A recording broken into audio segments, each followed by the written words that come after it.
నమస్కారం city news కి స్వాగతం. ముందుగా ముఖ్యాంశాలు.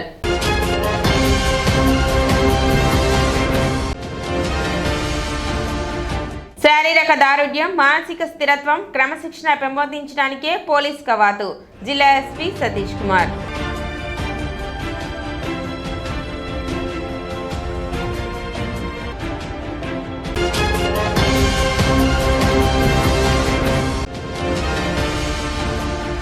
బర్డ్ ఫ్లూ పట్ల ప్రజలు ఎటువంటి ఆందోళన చెందవలసిన అవసరం లేదు. తెనాలి పశు వైద్యశాల అసిస్టెంట్ డైరెక్టర్ డాక్టర్ నాగిరెడ్డి.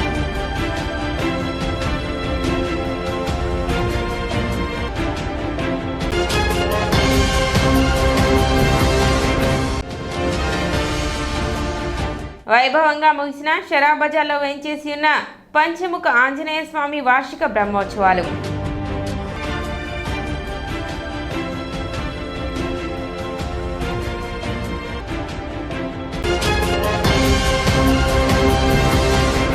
తెనాలిలో ఎటువంటి బర్డ్ ఫ్లూ కేసు నమోదు కాలేదని తెనాలి పశు వైద్యశాల అసిస్టెంట్ డైరెక్టర్ డాక్టర్ నాగిరెడ్డి తెలిపారు. బర్డ్ ఫ్లూ పట్ల ప్రజలు ఎటువంటి ఆందోళన చెందవలసిన అవసరం లేదన్నారు. బర్డ్ ఫ్లూ సోకిన కోళ్లకు దగ్గరగా ఉన్నవారికి మాత్రమే ఈ వ్యాధి సోకే ఆస్కారం ఉందన్నారు. మనిషి నుండి మనిషికి ఈ వ్యాధి వ్యాప్తి చెందదన్నారు. 70 డిగ్రీల సెంటీగ్రేడ్ వద్ద వైరస్ చనిపోతుందని, ఉడికించి తినే వాటి వల్ల ఈ వ్యాధి సోకే అవకాశం ఉండదన్నారు.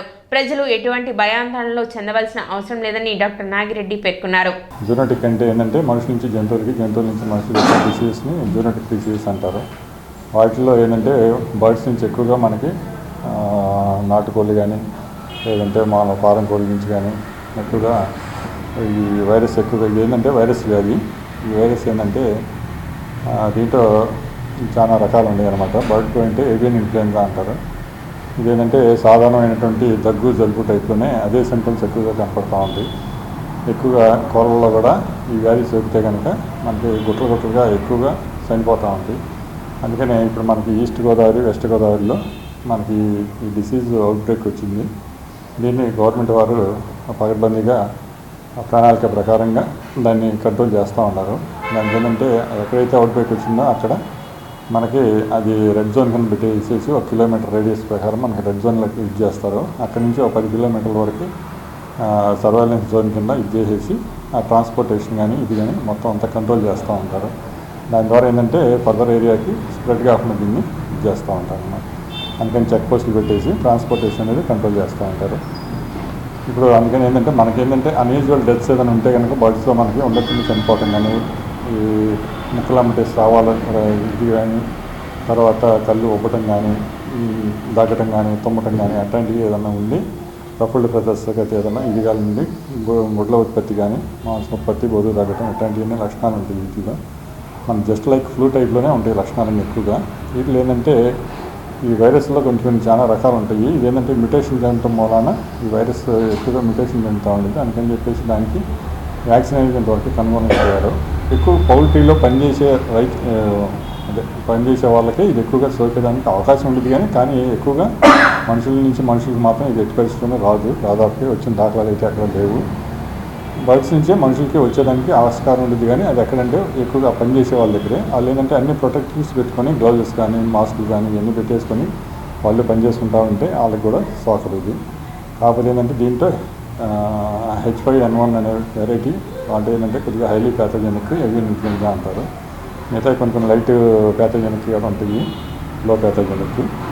కాకపోతే ఏంటంటే మనకి ఇప్పుడు ఏంటంటే ఇది వచ్చింది హై ప్యాథోజెనిక్ అన్నట్టు చూస్తున్నారు, H5N1 వెరైటీ. ఇంకా చెప్పేసి మనకి ఆ ఏరియా మొత్తం కంట్రోల్ చేసేసి మిగతా చోట్ల రాకుండా ఉంటాయి. కోళ్ళ నుంచే వస్తాయి కాబట్టి కోళ్ళలో వాటిల్లో పనిచేసే వాళ్ళు, కోళ్ళ పొలాల్లో పనిచేసే వాళ్ళు కొంచెం జాగ్రత్తలు తీసుకుంటే కనుక ఇది స్ప్రెడ్ కాకుండా ఉంటుంది. అందుకని దీని గురించి మామూలుగా మనం కనుక పసుపు చికెన్ కానీ అన్నీ తినచ్చు. మనకి ఎటువంటి గుడ్లు కానీ చికెన్ కానీ అన్నీ తినచ్చు. మనకి ఎటువంటి ఇబ్బంది ఉండదు. కాకపోతే ఏంటంటే మనం 70 డిగ్రీ సెంటీగ్రేడ్ దగ్గర ఇది ఏంటంటే ఈ వైరస్ అనేది చనిపోయింది. కావున మనకేంటంటే బాగా ఉడకబెట్టుకొని మనం తింటాం కాబట్టి ప్రాబ్లం ఉండదు.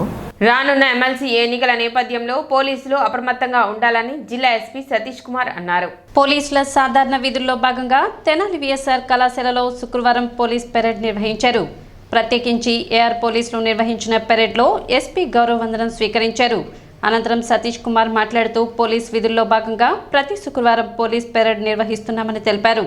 ప్రతి శుక్రవారం నిర్వహించే మార్చింగ్, వెపన్ డ్రిల్ ద్వారా పోలీసులో శారీరక దృఢత్వం, డిసిప్లిన్, మానసిక ఉల్లాసం మెరుగుపడతాయని తెలిపారు. పోలీస్ విధి నిర్వహణలో పెరేడ్ అతి ముఖ్యమని, కేసుల పరిష్కారం విషయంలో పోలీసులు వ్యవహరించాల్సిన తీరు, ఫ్రెండ్లీ పోలీసింగ్ విధానాలపై సూచనలు చేశామని తెలిపారు. ఇటీవల గుంటూరు 3 సబ్ డివిజన్ల పరిధిలో పెరేడ్ నిర్వహించామని అన్నారు. తెనాలి డివిజన్ పరిధిలో సుమారు 185 మంది ఏఆర్ సివిల్ పోలీసులతో మార్చింగ్ నిర్వహించామని తెలిపారు. కార్యక్రమంలో AR additional SP Hanumanth, trainee SP Deeksha, Tenali SDPO B Janardhanarao, సిఐలు మల్లికార్జునరావు, రాముల నాయక్, రమేష్ బాబు, ఏఆర్ సిఐలు, ఎస్ఐలు, సిబ్బంది పాల్గొన్నారు.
సో మనం ఈరోజు తెనాలిలో పరేడ్ కండక్ట్ చేయడం జరిగింది.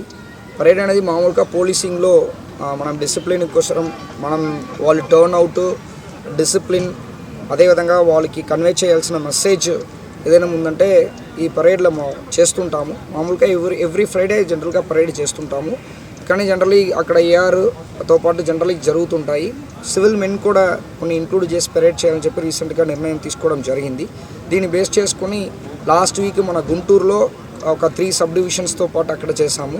సో తెనాలి సబ్ డివిజన్ అనేది మనకి వాళ్ళ ట్రావెలింగ్ టైం వేస్ట్ అవుతాయి, ఇదన్నీ ఆలోచించుకుని వాళ్ళ ప్లేస్లే పెరేడ్ చేయించాలనే ఉద్దేశంతో పాటు మన తెనాలిలో పెరేడ్ చేయించడం జరిగింది.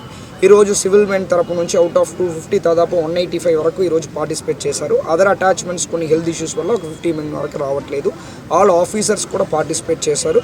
దీనిలో మన మెన్కి డిసిప్లిన్స్, రీసెంట్గా వచ్చిన చిన్న డిసిప్లినరీ ఇష్యూస్ గురించి కూడా బ్రీఫ్ చేయడం జరిగింది. వాళ్ళు ప్రజల దగ్గర ఎలా విధంగా కండక్ట్ చేసుకోవాలి, ఎలా విధంగా రెస్పాన్స్గా ఉండాలి, ఎలా విధంగా రిసీవ్ చేసుకోవాలన్నది కూడా ఒకసారి మళ్ళీ సెట్ కాంటాక్ట్లో రెగ్యులర్గా చెప్తున్నదే కానీ మళ్ళీ ఒకసారి వాళ్ళకి చెప్పడం జరిగింది. అదేవిధంగా వర్క్ బాగా చేస్తున్న వాళ్ళని కూడా కొన్ని అప్రిషియేట్ చేయడం జరిగింది. సో అదేవిధంగా వస్తున్న ఛాలెంజెస్, అది బందోబస్తుగా ఉండొచ్చు, లేకపోతే కన్వీనింగ్ ఎమ్మెల్సీ ఎలక్షన్స్గా ఉండొచ్చు, దాన్ని కూడా మనం ఎలాగా సక్రమంగా చేయాలన్న ఉద్దేశంతో పాటు కూడా కొన్ని విషయాలు మనం షేర్ చేసుకోవడం అనేది జరిగింది. మార్చింగ్ ఎలాగా చేస్తున్నారు అనేది కూడా అనాలిసిస్ చేయడం జరిగింది.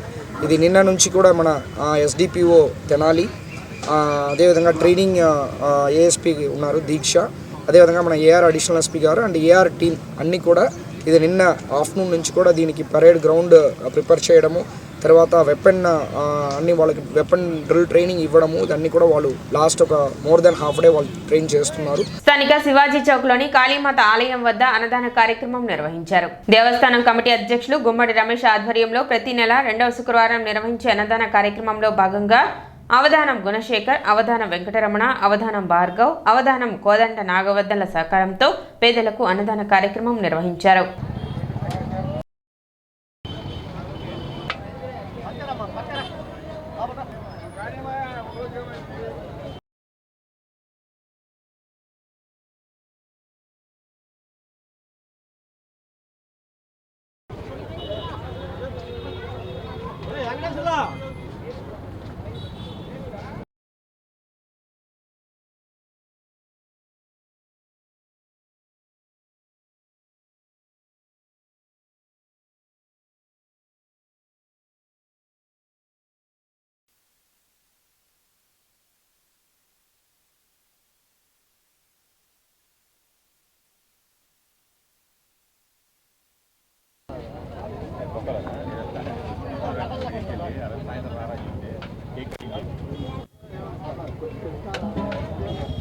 కాళీమాత దేవస్థానం దగ్గర ప్రతి రెండో శుక్రవారం అన్నదానం చేస్తారు.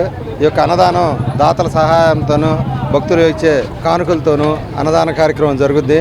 ఈరోజు అన్నదాన కార్యక్రమానికి అవధానం గుణశేఖర్ గారు, అవధానం వెంకటరమణ గారు, అవధానం భార్గవ్ గారు, అవధానం కోదండ నాగవర్ధన్ గారు వీళ్ళ పిల్లవాడికి ఉద్యోగం వచ్చినందుకు సందర్భంగా వాళ్ళు ఈరోజు శుక్రవారం నాడు భోజనం పెడుతున్నారు.